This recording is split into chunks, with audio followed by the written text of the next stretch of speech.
اس کو ایک مثال سے ہمارے استاد نے ایک دفعہ سمجھایا تھا کہ آج سے 1000 سال پہلے کوئی انسائٹ فل آدمی اگر یہ پریڈکشن کرنا چاہے کہ ایک چیز جس کو ہم بلب کہتے ہیں وجود میں آ جائے گی، تو وہ اپنے پوائنٹ آف ریفرنسز کے اندر رہتے ہوئے اس کو ایکسپلین کرے گا. لینگویج میں بلب کا لفظ موجود نہیں ہوگا. وہ یہ کہے گا کہ ایسے دیے وجود میں آ جائیں گے کہ جن کے اندر تیل نہیں ڈلتا ہوگا. صحیح. اس نوعیت کی یہ ہے آج کی موجود ریفرنس سے تشبیہ دے کر آگے کی کوئی چیز سمجھانا. جب مثال کے طور پر ہم یہ کہتے ہیں کہ اللہ تعالیٰ نے یہ معاملہ، مثال کے طور پر دیکھیے میں آپ کو ایک دوسری مثال دیتا ہوں کہ خلقتہ بیدیہ، کہ میں نے اس کو اپنے 2 ہاتھوں سے پیدا کیا. یعنی یہ عربی زبان کا ایک خاص اسلوب ہے کہ میں نے اس کو بڑی توجہ سے پیدا کیا. اللہ تعالیٰ نے کیسے پیدا کیا، کیسے وہ جس کو نفخت فیہ من روحی، جس کو خالد صاحب نے فرمایا، وہ کیا چیز ہے، وہ کیا فینومینا ہے جس کو کہ اصل میں بتایا جا رہا ہے. وہ یہ ہے کہ پھر میں نے ایک عمل کیا جس کے نتیجے میں اس کے اندر سمع و بصر اور سوچنے سمجھنے کی صلاحیت پیدا ہوگی. اب وہ کیا یہ آج کے سائنٹیفک دور میں بھی ہم نہیں جان سکتے. یعنی یہ ہمارے پوائنٹ آف ریفرنس سے ایک بالا چیز ہے. اس وجہ سے یعنی امور متشابہات کے بارے میں جو خالد صاحب نے فرمایا کہ اس کے بارے میں قرآن مجید نے کہا کہ جن کو یہ پتا ہے کہ بات کیا سمجھائی جا رہی ہے وہ اس پر رک جائیں گے اور یہ کہیں گے کہ ہمارے رب کی طرف سے اگر آئی ہے بات تو سر تسلیم خم ہے. صحیح. اور جو اس کے اندر اس کی بیخکنی کرنے لگ پڑے یا اس کو بہت اندر گھسنے لگ پڑیں گے تو وہ اس سے کوئی فائدہ حاصل نہیں ہوگا. اس لیے کیونکہ it is not a scientific reality.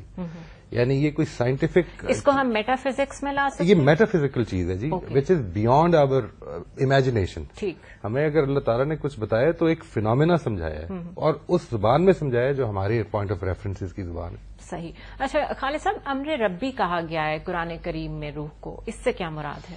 دیکھیں وہ میں نے جو جواب دیا وہ نامکمل تھا. روح کا لفظ قرآن مجید میں وحی کے لیے بھی استعمال ہوا ہے. اللہ تعالیٰ نے روحم من امرنا قرار دیا ہے اپنی وحی کو قرآن مجید کو.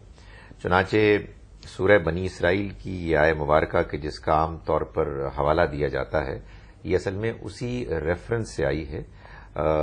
قرآن مجید نے بار بار ہم کو یہ بتایا کہ کفار انکار کرنے والے مذاق اڑانے کے انداز میں بعض اوقات یہ کہتے کہ فلاں واقعہ کیوں نہیں ہوا اور اس سوال کا جواب کیوں نہیں ملا، آپ پر اس معاملے میں وحی کیوں نہیں آئی.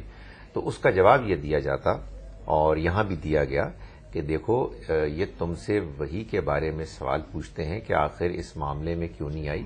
ان کو بتا دو کہ یہ جو روح ہے وحی ہے، یہ میرے رب کا امر ہے، اس کا فیصلہ ہے. وہ جب چاہتا ہے، مناسب سمجھتا ہے اپنی حکمت میں وہ اس کو نازل کرتا ہے. یہ میرے بس کی چیز نہیں ہے کہ میں جب چاہوں وحی کو حاضر کر دوں. یہ میرے رب کا حکم اور فیصلہ ہے. صحیح. ناظرین ہمارے ساتھ رہیے گا، مختصر سا وقفہ لیں گے اور اس کے بعد ہم یہ ڈسکس کریں گے کہ یہ جو ہم عموماً سنتے ہیں کہ نیک روح اور بد روح، اس میں کیا فرق ہے. Stay with us.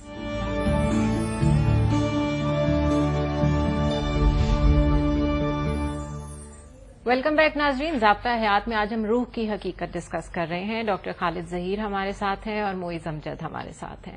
ڈاکٹر صاحب آپ کی طرف آؤں گی اور یہی کوشچن معیز صاحب آپ سے بھی میں چاہوں گی آپ اس کو ایڈریس کریں. یہ نیک اور بد روح یہ بھی کوئی چیز ہوتی ہے؟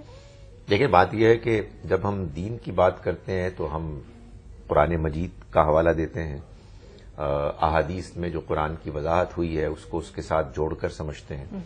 لیکن یہ ہمارے عام روزمرہ کی زبان میں جو اس طرح کی چیزیں عام ہو گئی ہیں، ظاہر ہے کہ اس کو نہ ہم سمجھنے کے ذمہ دار ہیں نہ واضح کرنے کے ذمہ دار ہیں. یہ تو ہمارے ہاں لوگ بس اپنے طور پر کہہ دیتے ہیں کہ کسی کے اوپر نیک روح یا بد روح آئی یا فلاں روح نیک ہے یا بد ہے.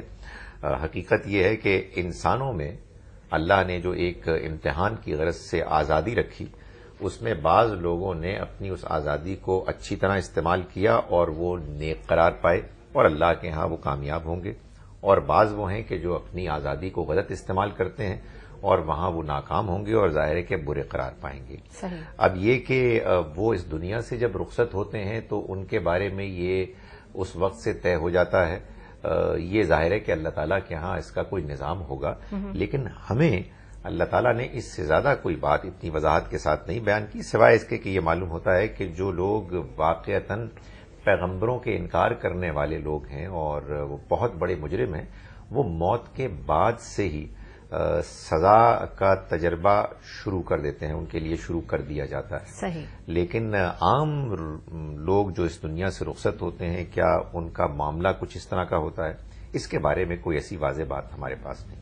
وہ صاحب آپ بتائیے، ایک تو یہی چیز کہ یہ اچھی روح اور بری روح کیا چیز ہے، دوسرا یہ بتائیے کہ روح ٹاپک کس سبجیکٹ کیا ہے؟ یہ فزکس میں آتا ہے، میٹا فزکس میں آتا ہے، ریلیجن میں آتا ہے، اس کو کہاں ڈسکس ہونا چاہیے؟ نہیں جی، یہ سب سے پہلے تو اتنی بات واضح رہے کہ ہمارے پاس، اور again due to the lack of any better terminology, ہم نے یہ کہا کہ انسان اصل میں کیا چیز ہے.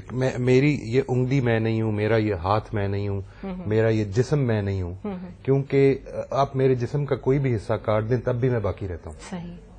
تو وہی اگین، کیونکہ ہمارے پاس کوئی بہتر ذریعہ نہیں ہے اس کو بیان کرنے کا، تو پھر میری شخصیت اندر میرے کیا ہے؟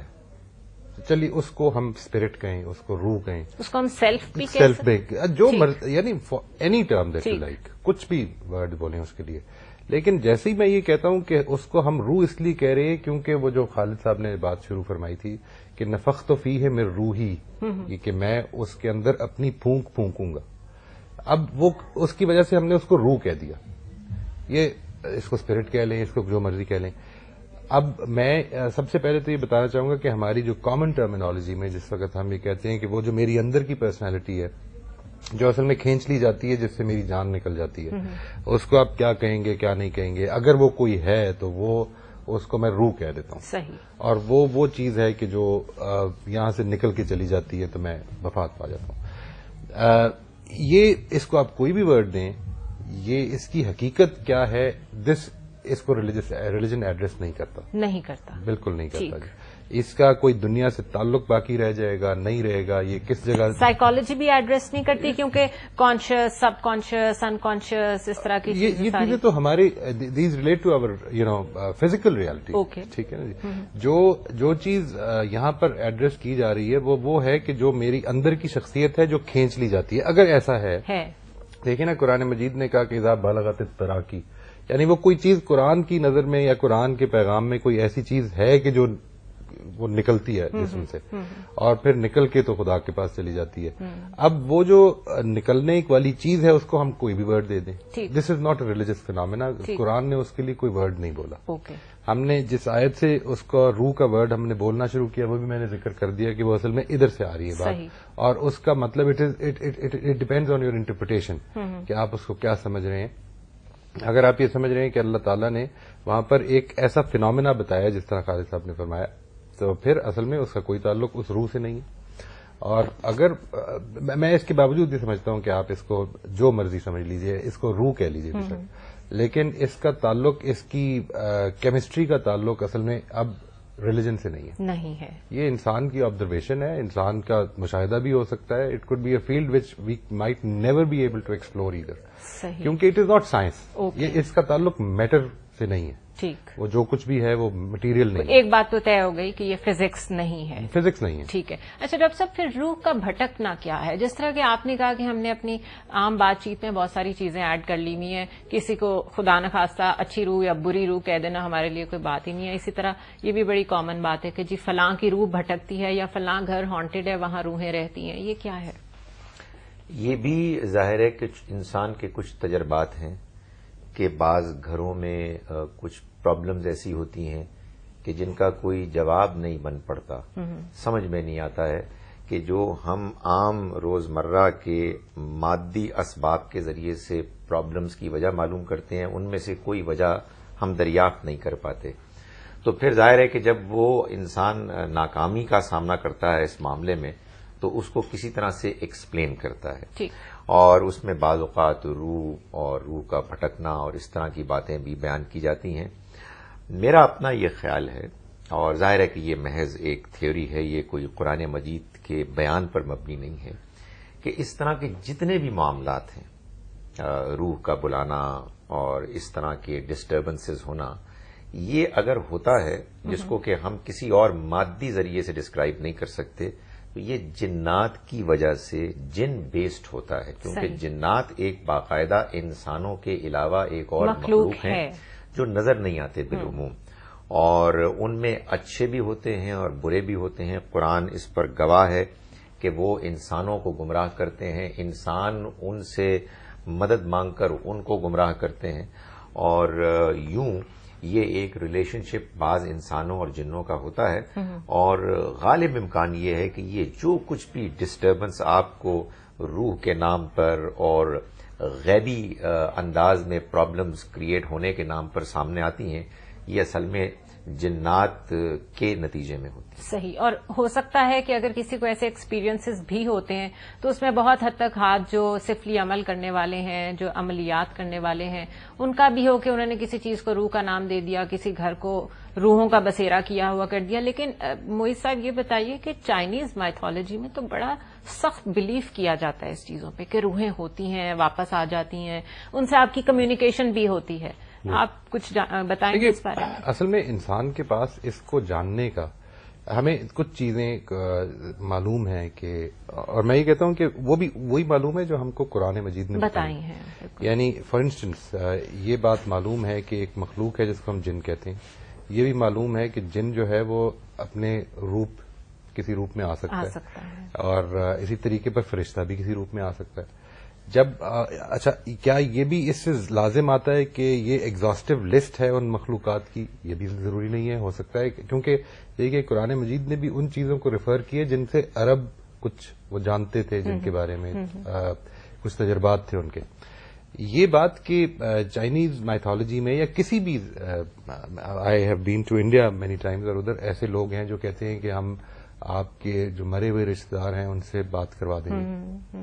اور خالد صاحب نے جو بات فرمائی اس میں اگر ہم یہ بات کو ٹھیک مان لیں کہ جن ہے جو کہ اس طرح کے کام کرتا ہے اور انسان کو گمراہ کرنے کا باعث بنتا ہے، اگر ایسی بات ہے، اور جن کے بارے میں ہم یہ بھی فار فیکٹ جانتے ہیں کہ وہ کسی روپ میں اپنے آپ کو دھار سکتا ہے، تو پھر آپ کے کسی ایسے ڈیڈ ریلیٹو کے روپ میں اگر وہ آپ کے پاس آتا ہے تو آپ کے پاس وہ کیا ذریعہ ہے جاننے کا کہ یہ جن ہے یا روح ہے یا کیا ہے؟ یہی کوشچن معیز صاحب میں اس پہ اور ڈیٹیل چاہوں گی ناظرین کہ کیا اپنے کسی ریلیٹو کی روح کو بلوانا ممکن ہے؟ اور ہم سب جانتے ہیں کہ ہمارے ارد گرد، ہم مانے یا نہ مانے، اس پڑھے لکھے دور میں بھی اس طرح کے عملیات کروانے والے لوگ موجود ہیں جو کہ خود بہت پڑھے لکھے ہیں، سمجھدار ہیں. کیا ایسا ممکن ہے کہ نہیں، اور کیا یہ چیزیں جائز ہیں کہ نہیں؟ بریک کے بعد ڈسکس کریں گے. اسٹے ود اس.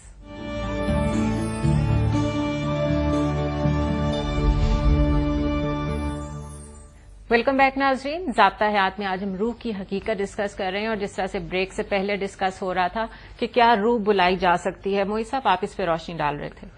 دیکھیے، یہ I really do not know the answer to this question. It is not a religious question. روح بلوائی جا سکتی ہے نہیں، ایسا تو یہ تو میں نے خود اپنے بچپن میں جو ہمارے بزرگ جب کہا کرتے تھے تو وہ گلاس چلانے کا اور اس طرح کے عمل جو ہے وہ میں نے دیکھے بھی ہوئے، میں نے ایکچولی انہیں پارٹیسپیٹ بھی کیا ہوا ہے.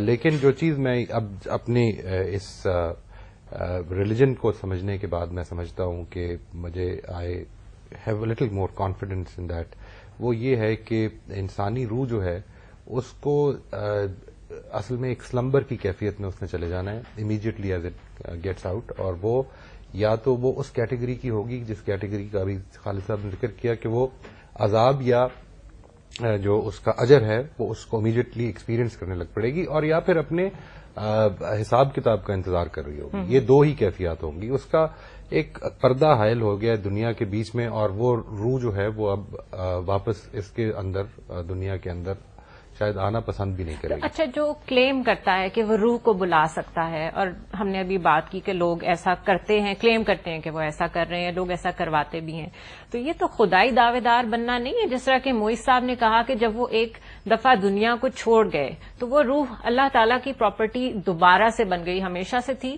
اور اس کے بعد دوبارہ سے ایک انسان کا اس کو بلانا یہ خدائی دعویٰ نہیں ہے؟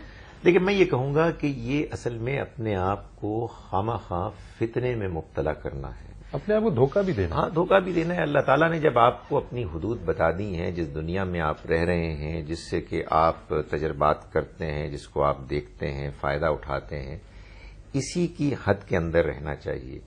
ہم جب اس بات کے خواہش مند ہوتے ہیں کہ ہم غیب کو جانیں تو پھر اس کے نتیجے میں ہم اپنے آپ کو حوالے کرنے کے لیے ایک طرح کا بندوبست کرتے ہیں ان فورسز کے کہ جو غیب میں ہیں اور جو ہمارے اوپر اثر انداز ہو سکتی ہیں. اور ان میں جیسا کہ ڈسکشن ہو رہی ہے اور معز صاحب نے ایک صحیح بات کہی کہ جنات کے بارے میں تو ہم واقف ہیں, باقی اور بھی ہوں گی لیکن ان کے بارے میں اللہ نے ہمیں کوئی اطلاع نہیں دی.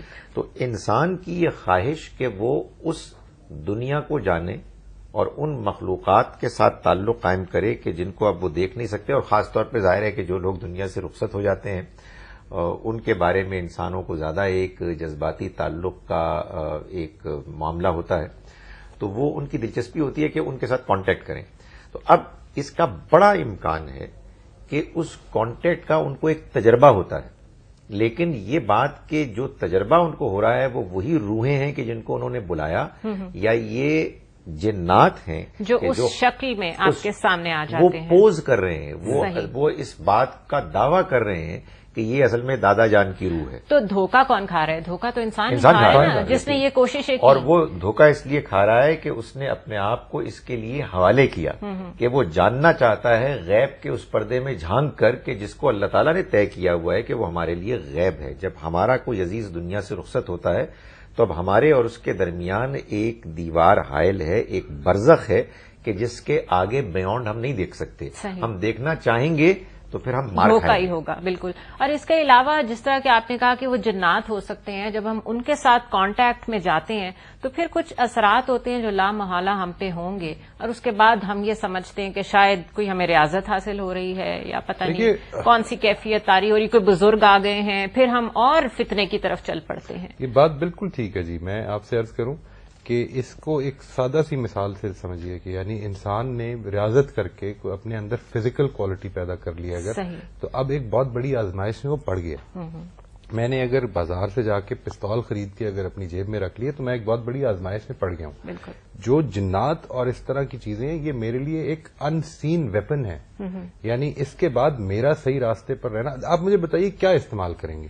غلط ہی کریں گے, اگر کریں گے بھی تو غلط ہی کریں گے. بلکہ زیادہ چانسز تو موئی صاحب میری عقل یہ کہتی ہے کہ شاید وہ جن آپ پہ حاوی ہو جائے اور ایسا ہی ہوتا ہے جی, اور آپ کی جو انسانی صفات ہیں وہ آہستہ آہستہ ختم ہو. اور میں اس پر گفتگو بالکل نہیں کرنا چاہوں گا کیونکہ جو کچھ تجربات ہیں میرے اپنے ان مائی ویری کلوز سرکل, میں یہاں پر ایک ریپرزینٹ کر رہا ہوں ریلیجن کو. میں اس کو ریلیجن سمجھتا نہیں ہوں جی, کیونکہ دیکھیے یہاں پر انسان کی ایک پرابلم ہے, اور میں یہ بھی ضروری سمجھتا ہوں کہ اس کو بڑی اچھی طرح واضح کیا جائے کہ یہ ہمارا دین نہیں ہے. ہمارا دین صرف ہم کو یہ بتانے آیا ہے کہ تم کو اپنی اس دنیا میں کیسا رہنا ہے کہ تم آخرت میں کامیابی تک پہنچ سکو. اس کی پرابلم یہ نہیں ہے کہ تم کو اپنی اس دنیا کے اندر اپنی زندگی کو کمفرٹ کیسے دینی ہے. یہ آپ کو عقل دی ہے, انسان اس کو ڈسکور کر سکتا ہے. آج ایک جگہ کھڑا ہے, کل اس سے بہتر جگہ کھڑا ہو سکتا ہے. یہ آپ پر چھوڑ دیا گیا. اسی طریقے پر بہت ساری میٹافزیکل طاقتیں ہو سکتی ہیں جن سے ہم فائدہ اٹھا سکتے ہیں, لیکن وہ آپ کا ٹاپک نہیں ہے. وہ ٹاپک نہیں, وہ ریلیجن کا ٹاپک نہیں ہے. یعنی حضرت سلیمان کو جس وقت یہ دیا گیا کہ ان کے جنات جو ہیں وہ ان کے تابع کر دیے گئے, تو یہ کوئی ریلیجن نہیں تھا. یہ ایسے ہی تھا جیسے کہ نبی صلی اللہ علیہ وسلم کو بھی کوئی کوالٹی دی گئی, قرآن مجید ان کو نازل کیا گیا. اصل میں بات یہ سمجھنے کی ہے کہ جنات ایک قوت ہو سکتی ہیں, لیکن اگر وہ اللہ تعالی کی طرف سے اس چیز پر فائز کی جائے. یعنی otherwise they are more stronger than us. They're stronger, they are hidden. We can be deceived. I think ان سے بچنا ہی سب سے اچھا ہے جی. اللہ تعالیٰ ان کو ہم سے دور ہی رکھے تو اچھا ہے. ان کی اپنی زندگی ہے, ان کی ہماری اپنی دنیا. ناظرین ہمارے ساتھ رہیے گا. بریک کے بعد ہم یہ ڈسکس کریں گے کہ ہمزاد کیا ہوتا ہے اور نفس کیا ہوتا ہے. اسٹے ود اس.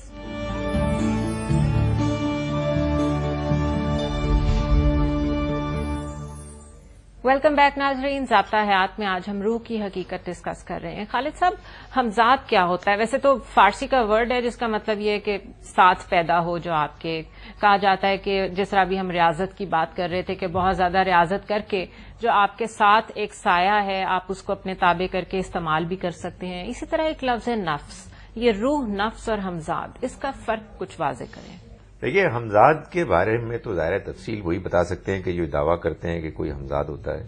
ہم تو یہ بتا سکتے ہیں کہ قرآن مجید میں اللہ تعالیٰ نے یہ واضح فرمایا کہ جو رحمان کے ذکر سے اعراض کرتا ہے تو ہم اس کے ساتھ ایک شیطان مقرر کر دیتے ہیں اور وہ فہو لہو قرین، اور وہ اس کا ساتھی بن جاتا ہے. صحیح. تو معلوم یہ ہوا کہ انسان اگر اللہ کے ذکر، اس کی کتاب، اس کے پیغام سے اپنے آپ کو دور کرتا ہے تو پھر جنات میں سے جو شیاطین ہیں ان میں سے کوئی ایک اس کا ساتھی بن جاتا ہے اور وہ اس کو گمراہ کرتا ہے. صحیح. سیدھے راستے سے روکتا ہے اور وہ یہ سمجھتا ہے کہ میں صحیح راہ پر ہوں. اور یہ معاملہ پھر چلتا ہے اس وقت تک کہ جب تک کہ وہ اس دنیا سے رخصت نہ ہو جائے. باقی یہ بات کہ انسان کے ساتھ کوئی اور بھی مخلوق ہے کہ جو اسی کی مانند یا اسی کی ہمراہ ہے. فرشتے تو ہوتے ہیں خالد صاحب. وہ فرشتے تو مقرر ہیں اس مقصد کے لیے کہ وہ دائیں اور بائیں ہمارے اچھے اور برے اعمال کو نوٹ کریں. ان کا ہماری ذات کے ساتھ یہ تعلق کہ کوئی وہ ہمارے ساتھی ہیں یہ تو نہیں بتایا گیا. تو یہ وہ ساری باتیں ہیں کہ دیکھیں لوگوں نے اپنے آپ کو جو ان کی حدود ہیں اس سے آگے بڑھ کر جاننے کی کوشش کی، غیب میں جھانکنے کی کوشش کی، تو پھر اس طرح کے ان کو تجربات ہوئے. ایک دنیا ہے تجربات کی. اب وہ تجربات کیا ہیں، ان کی حقیقت کیا ہے، اس کو کیسے کنفرم کیا جائے، وہ گمراہی ہے یا اس کے بارے میں ہم کچھ اور بات تحقیق سے کر سکتے ہیں، اس کے لیے ہمارے پاس کوئی ذریعہ علم نہیں ہے. لیکن اس دنیا میں اللہ نے انسان کو جو عقل دی ہے اور جو تجربہ دیا ہے اس کی روشنی میں انسان نے سائنس کے ذریعے سے بہت سے حقائق کو دریافت کیا ہے کہ جو اس کے علم اور تجربے کی پہنچ میں ہے. لیکن یہ وہ دنیا ہے کہ جو ہمارے علم کے حدود کے اندر ہے. وہ دنیا کہ جس دنیا کو نہ ہم دیکھ سکتے ہیں، نہ اس کے بارے میں ہمارے پاس کوئی معتبر ذریعہ ہے کنفرم کرنے کا. اگر آپ اس میں جا کر آگے بڑھ کر کچھ چیزیں تلاش کرنے کی کوشش کریں گے تو کچھ تجربات تو آپ کو ہو جائیں گے، لیکن ان تجربات کو آپ کے پاس کنفرم کرنے کی کوئی ذریعہ نہیں ہے کہ یہ بات جو ہم جان رہے ہیں وہ حقیقت میں ایسے ہی ہے جیسے ہم نے جانا یا کچھ اور ہے. البتہ اس کا بڑا امکان ہو جائے گا کہ آپ گمراہ ہو جائیں، یعنی ایمان اور اخلاقیات اور دین کے معاملے میں، اور آپ اپنی زندگی کو بھی برباد کر دیں، ڈائریکشن کھو دیں. آپ ڈائریکشن بھی کھو دیتے ہیں. لوگ بیمار پڑ جاتے ہیں، نفسیاتی طور پر بیمار ہو جاتے ہیں، فزیکلی بیمار ہو جاتے ہیں اور طرح طرح کی پریشانیاں اپنے سر مول لیتے ہیں. تو اس کو اوائڈ کرنا ہی سب سے زیادہ عافیت کا فیصلہ ہے. خالد صاحب نفس کیا چیز ہے؟ دیکھیے نفس کے بارے میں اللہ تعالیٰ نے ہم کو یہ بتایا کہ ہم انسان یہ پیدا ہوئے ہیں نفس واحدہ سے، یعنی وہ ایک ہی وجود تھا کہ جس کو نفس کہا گیا. ہمارے اندر کی حقیقت کے بارے میں بھی اللہ تعالیٰ نے بتایا کہ ہمارے اندر ایک نفس لوامہ ہے، یعنی وہ حقیقت کہ جو ہم کو برائی پر ملامت کرتی ہے اگر ہم برائی کریں، اور نیکی کرنے پر ہمیں انکریج کرتی ہے، شاباش دیتی ہے. گویا کہ ہمارے ضمیر کو اللہ تعالیٰ نے نفس لوامہ کہا. اسی طرح سے نفس امارہ ہے، وہ کہ جو ہم کو مائل کرے برائی کی طرف. ہمارے اندر یہ بھی ایک رجحان ہے. تو گویا کہ انسان کا وجود اس کو بھی نفس کہا گیا، اس کے داخل میں جو امکانات اور صلاحیتیں ہیں ان کو بھی نفس کہا گیا. ٹھیک ہے ناظرین، ہمارے ساتھ رہیے گا. بریک کے بعد ہم ڈسکس کریں گے کہ شہداء کے بارے میں قرآن کریم یہ کہتا ہے کہ ان کو مردہ نہ کہو. اس سے کیا مراد ہے؟ اسٹے ود اس.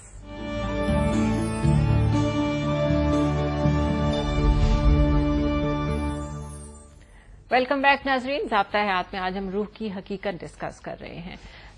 خالد صاحب آپ بھی بتائیے اور موئز صاحب آپ یہ بتائیے کہ ایک تو ہو گئی نفس جس سے نفسیات بنی، اور نفسیات میں پیرا سائیکالوجی شامل ہے. تو پھر ہم اس کو پیرا سائیکالوجی کیوں نہیں سمجھ لیتے روح کے معاملے کو؟ میرا خیال ہے جی it is a part of that. It is part of that. Khalid صاحب آپ ایگری کریں گے؟ جی، جو انسان نے اپنی تحقیق کے مطابق اس پہلو کو ایکسپلور کیا ہے اس کو یہ پیرا سائیکالوجی کے نام سے موسوم ٹھیک کیا جا سکتا ہے. تو یہ آبویس ہو گیا، جیسے موئز صاحب کہہ رہے تھے کہ یہ ریلیجن کا ٹاپک نہیں ہے. ٹھیک ہے. اچھا یہ بتائیے کہ شہداء کا کیا معاملہ ہے؟ ان کے بارے میں جو کہا گیا ہے کہ ہم ان کی حقیقت نہیں جانتے، ان کو مردہ نہ کہو. یعنی مطلب یہ ہے کہ کوئی شخص کے جو اس دنیا سے رخصت ہوتا ہے، کفار نے یہ پروپیگنڈا کیا تھا کہ یہ نبی صلی اللہ علیہ وسلم کے ساتھی خواہ مخواہ اپنی زندگی کو برباد کر رہے ہیں. دین کے نام پہ انہوں نے اپنے آپ کو اپنے میں سے بعض کو اس مقام تک پہنچا دیا کہ جس میں وہ ختم ہو گئے. اللہ تعالیٰ نے فرمایا کہ یہ جو اللہ کی راہ میں اپنی جان دے رہے ہیں تم یہ مت سمجھو کہ یہ مردہ اس مفہوم میں ہے کہ یہ ختم ہو گئے، پیرش ہو گئے، اب ان کا کوئی وجود نہیں. نہیں، یہ حقیقت میں زندہ ہیں، کسی اور جہان میں موجود ہیں اور وہ باقاعدہ جیتے ہیں، ان کی ایک زندگی ہے، لیکن چونکہ وہ اس عالم کی زندگی نہیں ہے تو اس وجہ سے تمہیں اس کا شعور نہیں ہے. اس کو اگر ہم بیان بھی کریں گے تو وہ بس متشابہات کی زبان میں بیان کر سکتے ہیں. وہ یہ زندگی نہیں ہے کہ جو مادی زندگی ہے. صحیح. اور اس میں ایک بات اور بھی ہے، یہ معلوم ہوتا ہے کہ جو لوگ اس دنیا میں آؤٹ اسٹینڈنگ پرفارمنس دکھاتے ہیں ان کے بارے میں اللہ تعالی قیامت کے حساب کتاب سے پہلے ہی فیصلہ کر دیتے ہیں کہ یہ کامیاب ہیں اور ان کے لیے ان کے مرنے کے بعد ہی انعام کی زندگی کا آغاز ہو جائے گا. صحیح. تو شہداء کے بارے میں یہ اس طرح سے ڈسکرائب کیا گیا. صحیح. روحانیت کو ہم کس طرح ڈسکرائب کریں گے؟ نہیں، اس کو تو یہ اگین یہ انسانی ٹاپکس ہیں جی. یعنی ایک اسپرچویلٹی جو ہے اٹ ریلیٹس ٹو، میں اس کو کس معنی میں بول رہا ہوں، جو ہمارے جن لوگوں نے اس پر لکھا ہے، کچھ لوگوں نے مثلا اخلاقیات کو یا خدا کے ساتھ تعلق کو یا متصوفانہ ذہن کو، ان چیزوں کو روحانیت سے تعبیر کیا ہے. صحیح. یہ کوئی ریلیجس اصطلاحات نہیں ہے. یعنی یوں نہیں ہے کہ دین نے کوئی روحانیت کے عنوان سے کوئی چیز بنائی تھی اور اس کو ڈیفائن کیا تھا. یہ انسان نے خود اس کے اوپر جب لکھا تو اس کو ڈیفائن کیا کہ میرا ٹاپک یہ ہے. ٹھیک ہے. خالد صاحب، روح اللہ حضرت عیسیٰ علیہ السلام کو کیوں کہا گیا؟ دیکھیے، بات یہ ہے کہ عیسیٰ علیہ السلام کی پیدائش غیر معمولی طریقے سے ہوئی، غیر معمولی ان کو معجزات ملے، اور یہ معلوم ہوتا ہے کہ ان کے ساتھ جو کچھ بھی معجزات تھے اس میں اللہ کے فرشتے جبرائیل علیہ السلام کا ایک بڑا رول تھا. تو اللہ تعالیٰ نے ان کے لیے جو کچھ بھی تائید اور نصرت کے طریقے اختیار کیے، جس میں اس کی غیبی مدد کا ایک بڑا عنصر تھا، اس وجہ سے ان کو اس خاص اصطلاح اور لفظ سے تعبیر کیا گیا. بہت شکریہ خالد صاحب آپ کا، معیز صاحب آپ کا. ناظرین، پروگرام آپ نے دیکھا اور آخر میں یہ کہنا چاہوں گی کہ انسان ہی انسان کی دوا ہے. اللہ کی مدد سے انسان ہی انسان کے مسائل کو حل کر سکتے ہیں. ہمیں چاہیے کہ ہم ان امور میں نہ الجھیں جنہیں ہم اس دنیا میں نہیں سمجھ سکتے. ہاں، ہم انسان کے مسائل کو سمجھ سکتے ہیں، خود انسان کو سمجھ سکتے ہیں، اس کے دکھ درد کو محسوس کر سکتے ہیں. تو کیوں نہ ہم اپنی توانائیوں کو انسانوں کی فلاح کے لیے استعمال کریں. اس سے ہمیں ہماری روح کو اس دنیا میں بھی سکون ملے گا اور آخرت میں بھی. مجھے اجازت دیجیے. اللہ حافظ.